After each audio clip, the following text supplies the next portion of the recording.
Então, ó, hoje a gente vai entender para que é importante a gente estudar a pressão. Então, ó, a gente tem medidores de pressão que são o barômetro e o manômetro. Então, quando a gente vai encher o pneu do carro, o que está medindo a pressão é um desses dois medidores. Então, sempre quando a gente está colocando um gás dentro do recipiente, a gente está exercendo uma pressão lá dentro. Imagina que a gente tem um recipiente fechado e a gente tem uma parte preenchida com gás. Se a gente colocar um líquido, o líquido vai começar a entrar até chegar a uma determinada altura, porque esse gás que está aqui vai exercer uma pressão contrária à pressão da atmosfera que está empurrando o líquido para baixo. Então, se a gente pegar o mesmo líquido que tem o mesmo massa específica, se a gente pegar na mesma altura, esses dois pontos na mesma altura vão ter a mesma pressão. Então, ó, se a gente pegar esse ponto aqui, que é o ponto onde o gás exerce pressão no líquido, que é o P1, vai ser a pressão do gás. E o P2, ele vai ser a pressão da atmosfera, empurrando o líquido para baixo, mais a pressão dessa coluna de líquido, que é a altura vezes a massa específica vezes a gravidade. Então, se os dois pontos têm a mesma pressão, então eu posso igualar essa expressão com essa expressão. Então, P1 é igual a P2. Então, a pressão desse gás aqui vai ser a pressão atmosférica, que está empurrando o líquido para baixo, mais a pressão dessa coluna de líquido aqui, que está acima dessa linha, que é μGH. Então, toda vez que a gente tiver vasos comunicantes preenchidos com o mesmo líquido, as alturas deles vão ser a mesma. Então, vocês já devem ter visto, quando o pedreiro vai construir a casa, ele pega aquela mangueira com água dentro para medir se as coisas estão na mesma altura. Então, isso acontece porque, se as duas extremidades da mangueira estiverem livres, as duas vão estar sofrendo pressão da atmosfera nas entradas. E como é o mesmo líquido, então, independente se a mangueira estiver torta ou não, os líquidos vão ter a mesma altura. Agora, se a gente preencher com dois líquidos immiscíveis que não se misturam, então a gente vai ter alturas diferentes. Então, aqui, ó, por exemplo, o líquido 1, ele vai ter uma altura 1, ele vai ter uma massa específica 1, o líquido 2, ele vai ter uma massa específica 2, e uma altura 2 em relação ao ponto. Então, se a gente pegar o ponto exatamente na divisão entre os dois líquidos aqui, e pegar a mesma altura desse lado, a gente consegue igualar as pressões. A pressão em mesma altura no mesmo líquido vai ser igual. Então, a pressão 1 é a pressão da atmosfera, empurrando o líquido para baixo, mais essa coluna de líquido que está empurrando esse ponto para baixo. μ desse líquido vezes a gravidade vezes a altura. No 2 é a mesma coisa, a gente tem a gravidade e tem a pressão dessa coluna de líquido. Pressão da atmosfera mais μ2G vezes H2. Então, se a gente igualar a pressão 1 com a pressão 2, a gente vai ver que a gente vai ter pressão atmosférica dos dois lados e vai ter a gravidade dos dois lados. Então, a gente consegue cortar as pressões atmosféricas, consegue cortar a gravidade.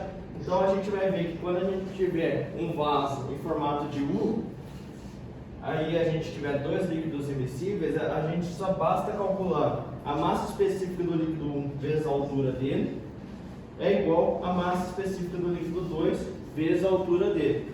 Então, claro que a gente tem que pegar em relação ao mesmo ponto. Então, o que Pascal disse? Pascal disse que se a gente pegar um recipiente preenchido com o mesmo líquido e a gente fizer uma pressão em cima, a variação da pressão, não a pressão é diferente em cima e embaixo, mas a variação da pressão vai ser igual.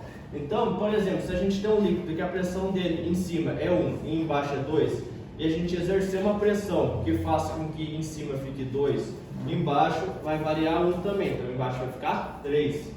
Então, a variação da pressão é igual. Então, a partir disso, a gente conseguiu fazer o elevador hidráulico, que nada mais é que o funcionamento do freio do carro, de elevadores e afins. Então, por quê? Imagina a gente faz uma pressão pequena no pedal de freio de carro e a gente consegue frear um veículo que tem 1 tonelada, por exemplo. Como que isso é possível?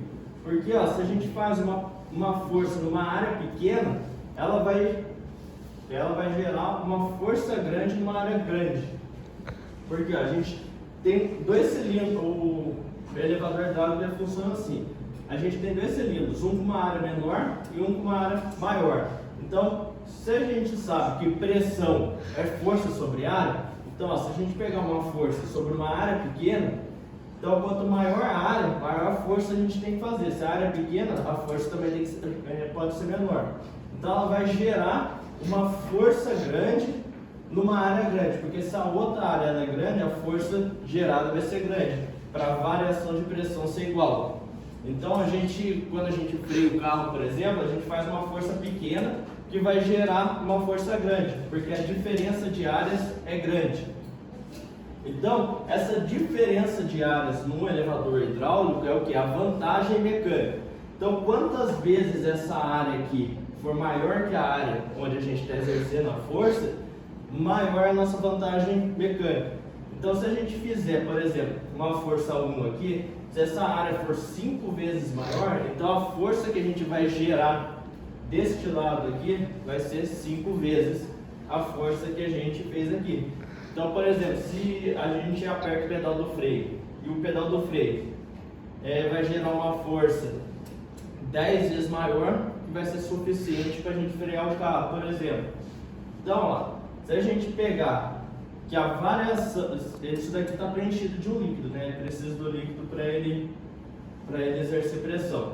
Então, a variação do volume do líquido desse lado é igual à variação do volume do líquido do outro lado. Então, como o volume é área vezes o deslocamento, então área 1 vezes deslocamento 1 é igual a área 2 vezes deslocamento 2. Então a gente passa a área para um lado, deslocamento para o outro, então área 2 sobre área 1 é igual a deslocamento 1 sobre deslocamento 2.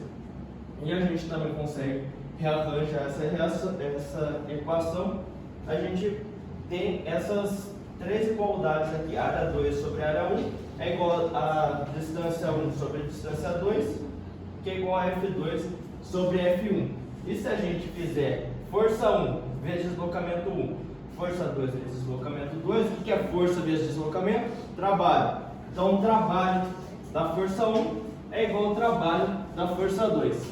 Então, a partir desse princípio, a gente consegue fazer, por exemplo, o freio do carro. A gente faz uma força pequena que gera uma força grande capaz de frear o carro. Pessoal, tudo bem?